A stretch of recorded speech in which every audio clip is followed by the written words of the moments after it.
Juste avant que la vidéo ne commence, si tu es un fan de Naruto, j'ai fait une vidéo où j'explique pourquoi la fin n'est pas si mauvaise, donc si tu as un peu de temps et que le sujet t'intéresse, pense à aller la voir après cette vidéo. Et je t'invite également à me rejoindre sur Twitch où je fais des lives, mais aussi sur mon serveur Discord et tous mes autres réseaux sociaux comme Twitter et Insta. Tout est en description, bonne vidéo. Mon Bankai n'est pas fait pour entraîner.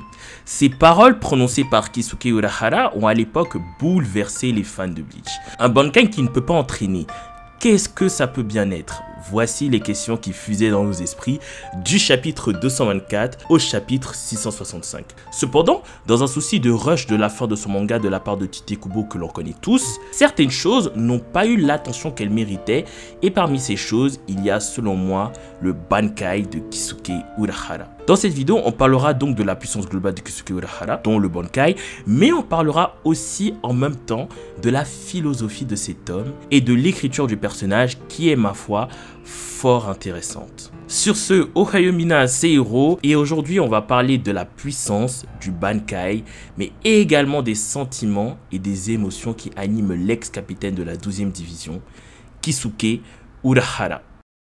私の挽回は、人を鍛えるとか、人に力を貸すとか、そういうのには向いてない。世界で一番夜市さんから遠いもんじゃないっすか。とにかく、ダメなんですよ、私じゃ。それとも聞きたいことを、聞くのを諦めますか？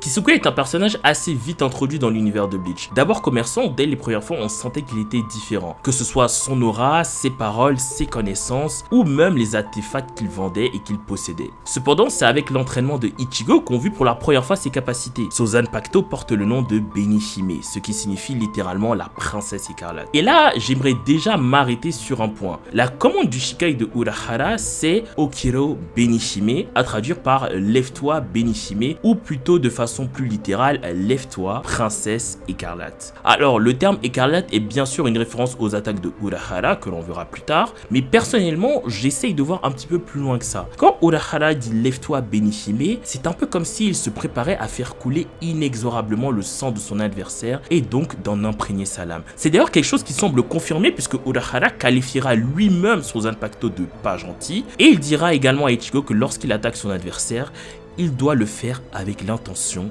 de le tuer. Bref, on voit à travers les différents exemples que je viens de donner que Benihime, malgré le calme apparent de son propriétaire, semble être une lame qui réclame du sang. Et sachant que les pouvoirs des Shinigami sont souvent liés à un aspect de leur personnalité, on est en train de se poser plusieurs questions. Quels sont réellement les sentiments qui animent Kisuke ? Dire que c'est un être à sa feu de sang serait bien évidemment exagéré et totalement faux, mais cela ne signifierait peut-être pas que l'ex-capitaine de la 12e division est parfois animé de pensées qu'on peut qualifier d'impures. Quand il dit que sa lame n'est pas gentille, ne parlerait-il pas au final de lui-même? Lui qui, dans le but d'arriver à ses fins, n'hésite pas par moments à se servir des autres, comme il le fit avec Rukia afin de protéger le Hokyoku, mais de ce fait la condamnait déjà. Ou quand au final il se servit de Ichigo et des autres pour essayer d'arrêter Aizen et l'empêcher de prendre le Hokyoku. Ou encore comme il fit avec son amir de toujours Yoroichi en la forçant à activer un pouvoir qu'elle refuse d'utiliser face à Askin Clevar. Et à ça encore je peux ajouter ou dans l'objectif de protéger Orihime, il eut des paroles assez blessantes envers elle. Même si finalement tout ce que je viens de dire, c'est pour le bien d'une juste cause, il n'y a pas de débat là-dessus, est-ce vraiment justifié d'agir au détriment des sentiments et de la vie d'une personne? En tout cas, selon Urahara, il semblerait que oui. Sinon, pour revenir aux capacités de son Shikai, Kisuke possède le Tsupane Benihime qui est une sorte de bouclier qui annule les attaques à condition d'avoir analysé la composition de la technique de l'adversaire. Et c'est d'ailleurs une technique qui me rappelle un peu, en moins cheaté bien évidemment, les pouvoirs de Askin Clevar avec son analyse de Ryatsu dès qu'on le touchait. Et d'ailleurs, ces analyses peuvent aussi également renvoyer à sa fonction et son métier de scientifique, mais tout ça on le verra tout à l'heure avec son Bankai. Il a également le Nake Benihime qui est une technique d'attaque plutôt classique qui envoie des explosions écarlates envers la personne visée. On a le Chikasumi no Tate qui est une autre technique défensive comme le Tsupane. Kamisori Benihime est une lame de rasoir lancée à plus ou moins moyenne distance, capable de couper des choses ou des gens. Donc encore une fois une attaque classique, mais qui cette fois-ci semble un peu plus violent en rapport avec la princesse écarlate. Shibari Benihime est une technique d'emprisonnement qui ressemble à une technique Bakudo d'ailleurs.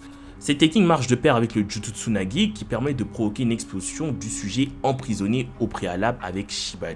On voit donc que ne serait-ce qu'avec son Shikai, Kisuke possède déjà une palette de techniques très complète pouvant alterner défense avec Tsupame et Shibari et attaque avec ses autres techniques qui elles sont très portées sur l'animation et quelque part le meurtre. Maintenant, passons à son Bankai Kanobikari Benihime Aratame. Son Bankai se manifeste par l'apparition d'une gigantesque femme qui est sûrement la représentation de la princesse écarlate. Et d'ailleurs, les pages couleur du tome correspondant semblent nous le confirmer, vu que la robe de cette femme est justement de couleur écarlate. Comme j'ai dit dans l'intro, le manga ayant été pas mal rushé vers la fin, certaines choses n'ont pas pu être montrées en profondeur, et on espère que l'anime rattrapera ça un tout petit peu d'ailleurs. Et n'oublions pas aussi que le gift Biraish de Askin bridait sûrement les pouvoirs du Bankai de Kisuke à ce moment-là. Mais selon moi, le peu que l'on a vu dans les chapitres 665 et 666 nous permettent de pas mal théoriser sur la puissance et les possibilités du Bankai de Urahara. Bon, déjà, comme vous le savez sûrement tous, Kanobikari Benihime permet de tout reconstituer.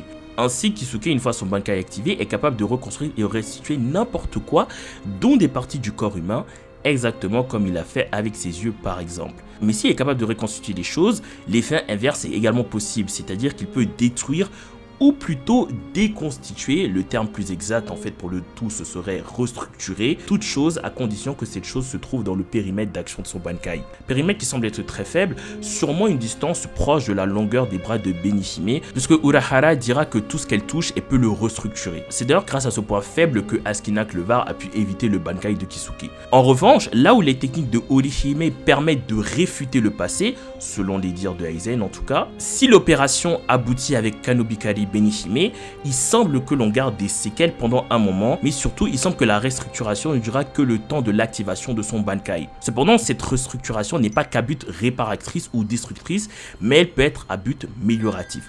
Par exemple, Kisuke restructurera son bras de telle sorte que celui-ci soit plus fort et qu'il puisse lui apporter une force physique non négligeable. Il propulsera Askina Clevar assez loin en rajoutant de la force physique à son coup d'épée.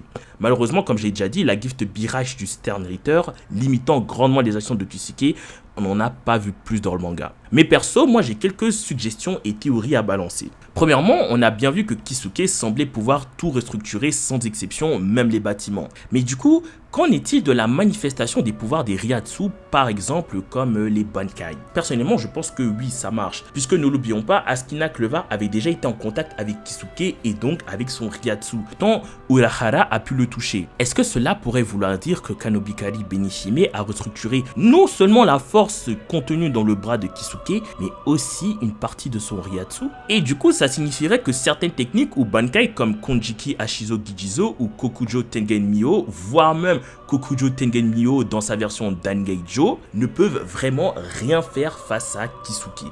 À condition bien sûr qu'il soit dans le périmètre d'action. Un Mayuri donc ne pourrait rien face au Bankai de Urahara puisque celui-ci aura juste à décomposer Ashizo Gijizo. Et puisqu'on parle de restructuration, jusqu'où exactement peut-elle aller? Parce que si on part de la base qui peut tout restructurer, même le Ryatsu, qu'est-ce qui l'empêcherait de restructurer un Bankai de telle sorte à le retourner contre son propriétaire originel, de sorte à en faire la marionnette de Kisuke? De toute façon, on sait déjà que c'est possible. Mayuri a déjà restructuré ou plutôt reconstruit son Bankai. Et alors, bon, là, je ne sais pas si c'est vraiment officiel. On voit que Mayuri a également changé l'aspect de Zabimaru, le Zanpakuto de Renji. En revanche, je pense que plus la restructuration des Kisuke est importante, plus celle-ci prendra du temps. Et donc, plus la contrainte de la distance sera entravante. Ce serait d'ailleurs un bon moyen de limiter les possibilités de Benihime en forme Bankai, sinon c'est beaucoup trop pété. Après, certains me diront, mais pourquoi il n'a pas utilisé ce pouvoir face à Aizen? Et ici, la réponse est plutôt simple, c'est sûrement à cause de Kyoka's Soigetsu. Puisque, en réalité, sous l'emprise de l'hypnose absolue, Kisuke aurait pu restructurer la mauvaise personne et là, ça aurait été vraiment compliqué. À présent, passons à ce qui concerne les liens avec sa personnalité et je pense que c'est assez explicite. Cette capacité de restructuration est, comme je l'ai dit plus haut, clairement inspirée de son métier scientifique. Lui qui passera une partie de sa vie à vouloir casser la barrière entre Holo et Shinigami. Même si cela partait d'une bonne intention, je ne peux m'empêcher d'y voir un côté un petit peu pervers, l'envie de modifier ce que Dieu lui-même, en l'occurrence dans Bleach le roi spirituel, a instauré. l'accident avec les Vizars semble l'avoir d'ailleurs pas mal marqué. À la fin de son combat contre Ichigo, Aizen s'ouvre réellement à Kisuke et lui demande ce qui le pousse à rester fidèle au roi des esprits. Et Urahara répond que tout est une question d'équilibre. Chaque chose a sa place et sans cet équilibre que a instauré le roi, c'est-à-dire la balance entre humains, Shinigami et Hollow, la Soul Society, mais également les autres mondes tomberaient en lambeaux. Mais quand on creuse, on peut se dire que la question de Aizen est totalement légitime, puisqu'avec ses connaissances et son intelligence, Urahara serait clairement capable de s'élever au-dessus de toute chose. Mais je l'ai déjà dit tantôt, ce qui est arrivé à Shinji et les autres est un épisode qui a assurément bouleversé Kisuke. Voici comment lui, qui à l'image de son Bankai avait le pouvoir de restructurer peut-être même le monde, décidera de se fier à l'ordre déjà établi et de ne pas bouleverser l'ordre des choses et ne pas bouleverser la structure déjà établie. Shinigami Hollow, Soul Society Wekomundo, le bien et le mal, toutes ces choses ont besoin l'une de l'autre pour exister. Ce qui est intéressant avec Urahara, c'est que ce n'est pas un scientifique fou contrairement à Mayuri. Il n'a pas la folie des grandeurs ou le rêve de créer des expériences inédites. Et ce que je dis là, c'est confirmé dans la conversation entre Kisuke et Askina Clevar. Le Sternritter lui demande s'il n'est pas curieux de voir le monde que pourrait créer iWatch. Et n'importe quel scientifique, même s'il n'est pas pour, serait au moins intrigué. N'importe quel scientifique, mais pas Kisuke Urahara, parce que encore une fois, un monde sans équilibre ne l'intéresse pas. Pour moi, personnellement, et ça ne revient que de moi, j'y vois une leçon d'humilité. Car comme le dit le Death Dealing, Urahara a seulement tout vu dans ce monde, mais malgré tout ça, il sait garder sa place de Shinigami.